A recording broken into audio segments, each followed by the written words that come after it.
ঢাকার খুব কাছেই এমন একটি পুরনো স্থাপনা রয়েছে যাকে ঘিরে আজও রয়ে গেছে একের পর এক রহস্য।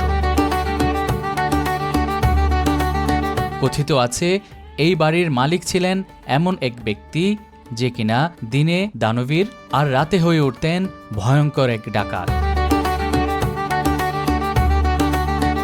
ধনীদের কাছ থেকে লুট করা সম্পদ নাকি তিনি বিলিয়ে দিতেন গরিবদের মাঝে। আবার শোনা যায় এই বাড়ি থেকে ইছামতি নদীর পার পর্যন্ত একটি গোপন সুড়ঙ্গ পথ ছিল। আরও আশ্চর্যের বিষয়, এই মানুষটি আসলে কে ছিলেন সেটি নিয়ে রয়েছে মতভেদ। কেউ বলেন তিনি ছিলেন জমিদার, কেউ বলেন ডাকাত, আবার কারো কারো মতে তিনি একজন ছিলেন দানশীল ব্যবসায়ী। আজ আপনাদেরকে ঘুরে দেখাবো ঢাকার নবাবগঞ্জের খেলারাম দাতার কোঠা, স্থানীয়ভাবে যাকে আন্ধার কোঠা বলা হয়। আমি আবু তোহা ইরাজ আছি আপনাদের সাথে।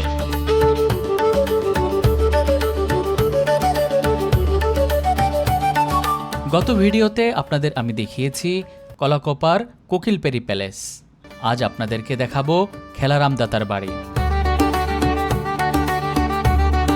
খেলারাম দাতার কোঠা অবস্থিত ঢাকার নবাবগঞ্জ উপজেলার কলাকোপা এলাকায়, ইছামতি নদীর খুব কাছাকাছি। একসময় ইছামতি নদী ছিল এই অঞ্চলের যোগাযোগ ও ব্যবসা বাণিজ্যের অন্যতম একটি গুরুত্বপূর্ণ পথ। আর সেই নদীর কাছেই দাঁড়িয়ে আছে সাদা রঙের এই রহস্যময় ভবনটি। আমার পিছনে যে স্থাপনাটি দেখতে পাচ্ছেন, এই স্থাপনাটি হচ্ছে আন্দারকুঠি। স্থানীয়রা একে খেলারাম দাতার কোঠা, খেলারাম দাতার বাড়ি, আবার কেউ কেউ আন্ধার কোঠা নামে ডাকেন। খেলারাম দাতা আসলে কে ছিলেন তার পরিচয় সম্পর্কে নির্ভরযোগ্য ঐতিহাসিক তথ্য খুবই সীমিত। স্থানীয়ভাবে প্রচলিত একটি কাহিনী অনুযায়ী খেলারাম ছিলেন এক দুর্ধর্ষ ডাকাত বা জলদস্যু। তিনি ধনী ব্যবসায়ী কিংবা নৌযাত্রীদের কাছ থেকে সম্পদ লুট করতেন, কিন্তু সেই সম্পদ নিজের কাছে জমিয়ে না রেখে তিনি গরিব দুঃখীদের মাঝে বিলিয়ে দিতেন। আর এ কারণেই নাকি তার নামের সঙ্গে যুক্ত হয় দাতা শব্দটি। খেলারাম দাতার কোঠাকে ঘিরে সবচেয়ে জনপ্রিয় গল্পটি প্রচলিত হল এর সুড়ঙ্গ পথ। জনশ্রুতি রয়েছে এই বাড়ি থেকে ইছামতি নদী পর্যন্ত একটি গোপন সুড়ঙ্গ আছে। খেলারাম নাকি নদীপথে লুট করা সম্পদ এই সুড়ঙ্গ দিয়েই তার নিজ বাড়িতে নিয়ে আসতেন। এই গল্পের কারণেই ভবনের ভেতরে ছোট ছোট অন্ধকার কক্ষ এবং সরু পথগুলোকে অনেকটা সুড়ঙ্গের সাথে যুক্ত করা হয়। লোকমুখে সুড়ঙ্গের গল্পটি প্রচলিত হলেও এর বাস্তবে কোনো প্রমাণ পাওয়া যায়নি। রং টং করে এটা সংস্কার করা হয়েছে, তবে ভিতরে ঢোকা যায় না। এটার আরও কিছু কাজ হবে। সরকারিভাবে এটা এখন বন্ধ আছে, পরবর্তীতে হয়তো বা দর্শনার্থীদের জন্য খুলে দিবে। ছোট ছোট কক্ষ, সরু পথ আর তুলনামূলক অন্ধকার পরিবেশের কারণে স্থানীয়রা একে আন্ধার কোঠা নামে ডাকেন। স্থাপনাটি নির্মাণ কৌশলীতেও রয়েছে বেশ কিছু আকর্ষণীয় বৈশিষ্ট্য।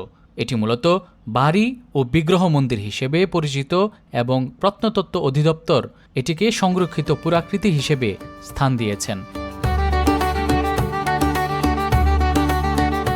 তবে ভবনটির নির্মাণকালের কোনো নিশ্চিত তথ্য পাওয়া যায় না। প্রত্নতাত্ত্বিক মত অনুসারে এটিকে 19 শতকের শেষের ভাগ অথবা 20 শতকের শুরুর দিকের স্থাপনা বলে উল্লেখ করা হয়েছে।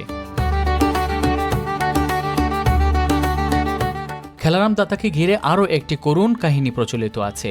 বলা হয় তার বাড়ির পাশেই আছে একটি বড় পুকুর। একদিন খেলারাম সেই পুকুরে নামেন, কিন্তু অনেকক্ষণ পার হয়ে যাওয়ার পরও তিনি আর ফিরে আসেননি।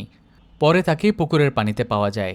কেউ বলেন এটি ছিল তার স্বাভাবিক মৃত্যু, আবার কেউ কেউ বলেন এটি একটি অস্বাভাবিক মৃত্যু। অর্থাৎ খেলারাম দাতার মৃত্যুটিও একটা অমীমাংসিত রহস্য।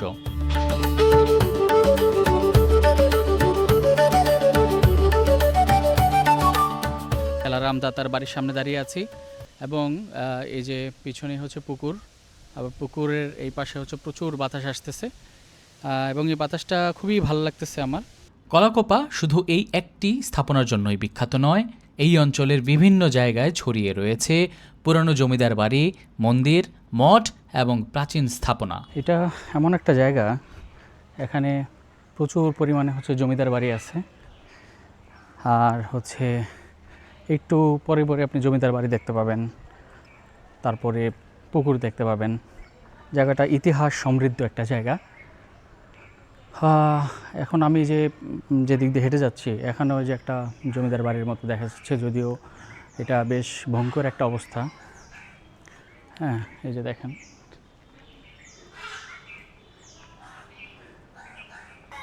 তো কলাকোপার নবাবগঞ্জের এই জায়গাটা দিয়ে হাঁটতে গেলেই দেখা যাবে যে চতুর্দিকে হচ্ছে ইতিহাস সমৃদ্ধ জমিদার বাড়ি দেখতে পাওয়া যায় অনেক। সো এই জায়গার যে ইতিহাস, যে সমৃদ্ধি, এটা প্রায় 300 বছর আগের অথবা 400 বছর আগের। এখানকার একটু পরে পরে হাঁটলেই দেখতে পাবেন জমিদার বাড়ি বা ইতিহাসের যে স্বাক্ষর, এই স্বাক্ষরগুলা এই পরতে পরতে এই অঞ্চলে দেখতে পাওয়া যায়। পিছনে কয়েকটা জমিদার বাড়ি আছে, কিন্তু এটা এখন আনসার ক্যাম্পের আন্ডারে, মানে আনসারদের আন্ডারে। তো এটা এখানে একটা আছে, আবার এই পাশে একটা আছে।